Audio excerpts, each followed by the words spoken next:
Welcome to psychology.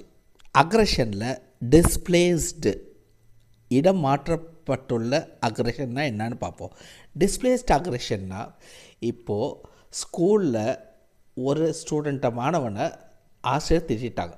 அந்த மாணவன் அந்த ஆசிரியரை எதிர்த்து பேச முடியாது. இதே பஸ்ஸில் வீட்டுக்கு வரக்குள்ள அந்த மாணவன் திட்டுவாங்க மாணவன் இன்னொரு பையன்கிட்ட அந்த கோபத்தை வெளிக்காட்டுறாரு. இதுதான் டிஸ்பிளேஸ்ட் அக்ரெஷன்.